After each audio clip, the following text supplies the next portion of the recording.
को समझाता हूँ कि मैंने क्यों यहाँ पे ट्रेड लिया। दूसरा ट्रेड प्लान करेंगे इसमें, ठीक है। मैं एक बार सारा डिलीट कर देता हूँ, यहाँ पे कुछ भी नहीं है। देखो, सबसे पहला जो रीज़न है ना यहाँ पे ट्रेड करने का, दैट इज़ रिवर्सल एरिया।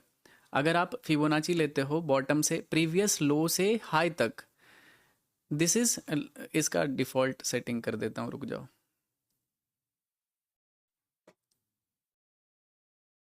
चलो, अभी अच्छे से आप रिलेट कर पाओगे, मैंने इसको डिफ़ॉल्ट कर दिया है। तो बॉटम से लेके यहाँ पे टॉप तक जैसे ही आप फिबोनाची लेते हो, आपके पास ये लेवल निकल के आता है, this is your 50 and 60% zone. तो मैं मिडल में एक लाइन मार्क कर लेता हूँ 50-60% के आसपास। ये कैंडल बना था रिवर्सल कैंडल, तो ये पहला था रीज़न सेल साइड में जाने का, this breakdown candle.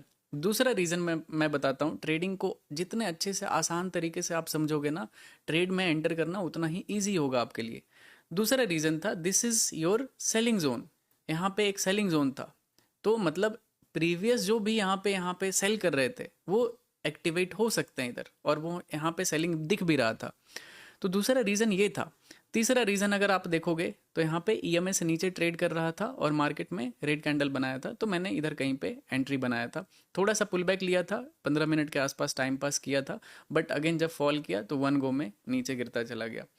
This is the simple logic to capture simple move, ठीक है। ये कोई बहुत बड़ा ट्रेडिंग ऐसा तीर तूफान नहीं है, बस आपको रिस्क मैनेजमेंट करना होता है और सही से 2-3-4 फैक्टर अलाइन करके एक ट्रेड में एंट्री बनाना होता है, दैट्स इट।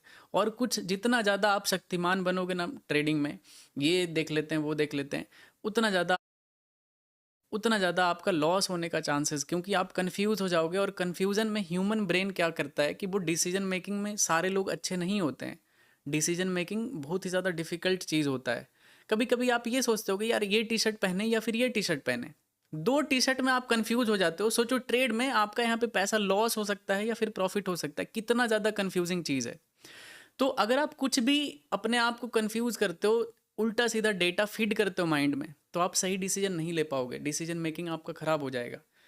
पहला चीज़ है मेडिटेशन करो इसको सही करने के लिए, और दूसरा चीज़ है क्लियर थॉट प्रोसेस रखो, that I follow this 5 point, कि जो भी ट्रेड करने से पहले मुझे चेकलिस्ट में चाहिए। अगर सही होता है, अलाइन होता है, तो मैं ट्रेड में एंटर कर जाऊंगा। ज़्यादा कुछ सोचना ही नहीं है कि ये है वो है। तो अगर आप वैसे करते हो तो प्रॉफिट होने का चांसेस बढ़ जाता है। ओके गाइस, तो ये सिंपल सा ये ट्रेड था। चलो अभी देखते हैं बिटकॉइन में।